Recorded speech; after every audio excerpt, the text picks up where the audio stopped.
Bonjour et bienvenue sur cette vidéo. Aujourd'hui, nous allons parler encore de soins de peau. Aujourd'hui, je vais vous apporter des éléments assez intéressants pour avoir une très belle peau. C'est tout de suite.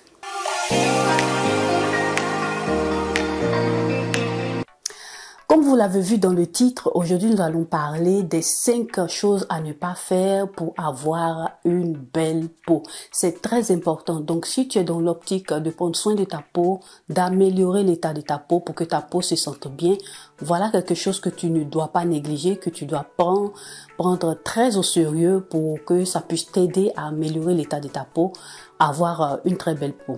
Comme premier point, je t'invite à ne pas toucher ton visage avec ta main, avec tes doigts. Le plus souvent, nous avons cette habitude-là que quand nous sommes dehors, nous allons venir toucher notre visage, mettre les doigts sur le visage, passer les mains sur le visage. Quand nous nous trouvons dehors, nous n'avons pas la possibilité de laver nos mains.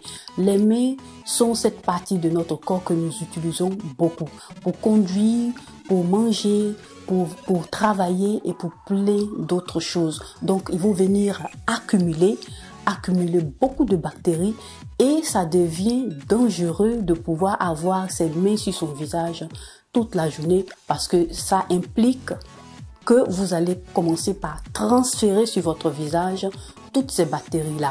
Et qui dit bactéries et peau, c'est pratiquement de l'acné et des boutons que vous allez commencer par créer sur votre peau par rapport à ce geste que vous posez. Donc moi, je vous invite à ne pas le faire, évitez le plus souvent et puis vous allez voir que ça va beaucoup vous aider dans cette quête-là de pouvoir avoir une très belle peau. Comme deuxième point et comme élément, chose à ne pas faire pour avoir une belle peau, c'est de ne pas utiliser, je vous en prie, des serviettes.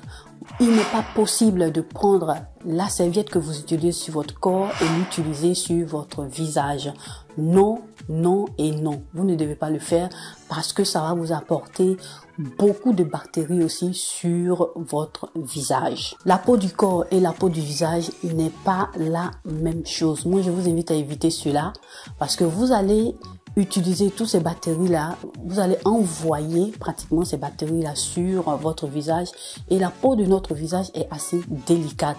Le plus souvent, il y a des personnes qui sur les aisselles, les fesses, les pieds, les genoux et toutes ces choses-là et vous renvoyez encore cette même serviette-là sur votre visage, c'est de vous créer des problèmes de peau et ça va, on va dire comme ça, envoyer, voilà, ça va orchestrer encore des bactéries sur votre peau et vous allez voir que votre peau ne sera pas rayonnante et vous aurez toujours de l'acné et des éléments assez néfastes qui vont vous compliquer la vie et votre peau ne sera pas assez intéressante. Comme troisième point, nous avons le fait de dormir avec le maquillage. Horrible, c'est quelque chose à ne pas faire. Et j'insiste là-dessus parce que encore il existe des femmes qui le font. Maintenant, nous avons certains jeunes hommes qui aussi se maquillent. Ne le faites pas parce que le maquillage, qu'est-ce que c'est? Le maquillage, c'est le fait de pouvoir couvrir sa peau, embellir sa peau, et on va dire comme ça, dessiner sa peau.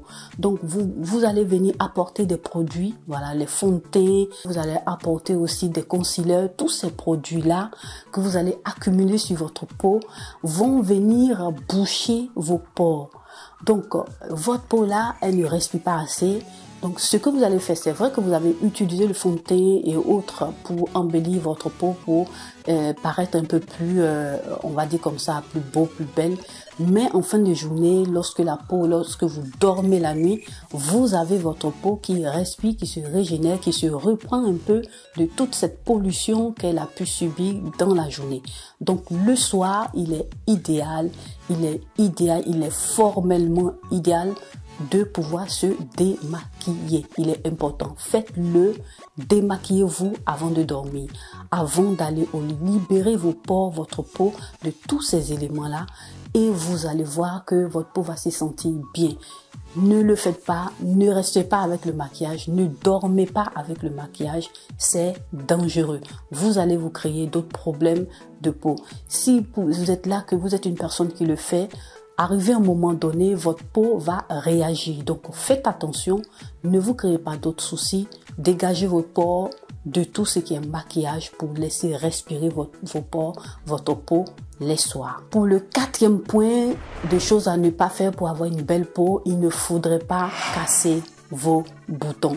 Il ne faudrait pas percer vos boutons. C'est assez important. Si vous avez cette habitude-là de le faire, moi je vous invite à arrêter automatiquement parce que vous êtes en train de vous faire mal. Votre peau est déjà irritée. Les boutons sont déjà là. Au plus, je vous invite à aller chez un spécialiste qui va vous aider à pouvoir casser ces boutons-là parce que tout ce que vous voyez sur votre visage là est relié à des nerfs, relié. La peau est un organe, donc il ne faudrait pas s'amuser à le faire.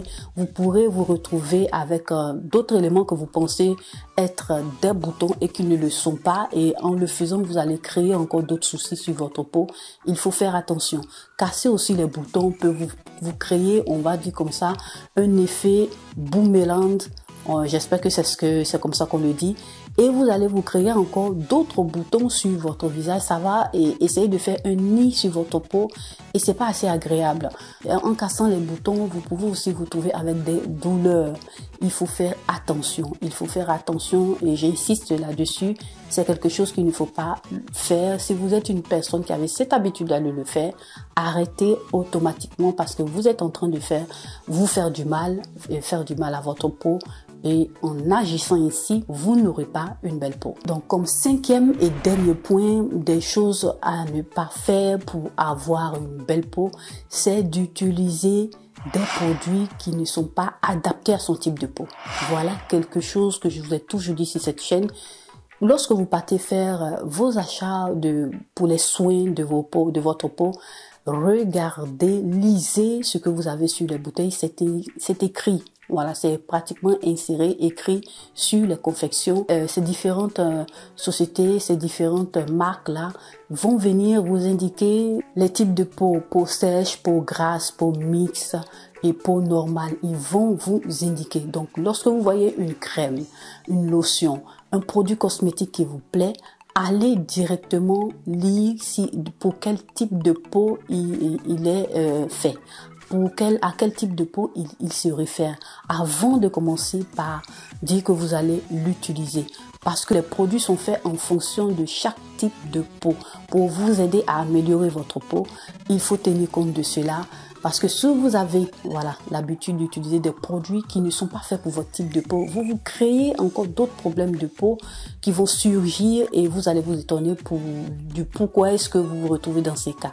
Donc moi je vous invite à le faire et vous allez voir que ça va beaucoup vous aider. Vous allez commencer à apprendre et vous allez aussi dans le même temps apprendre à connaître les ingrédients qui sont idéaux pour votre type de peau. Ça va beaucoup vous aider et ça va aider à vous améliorer votre peau et ainsi vous allez avoir une très belle peau.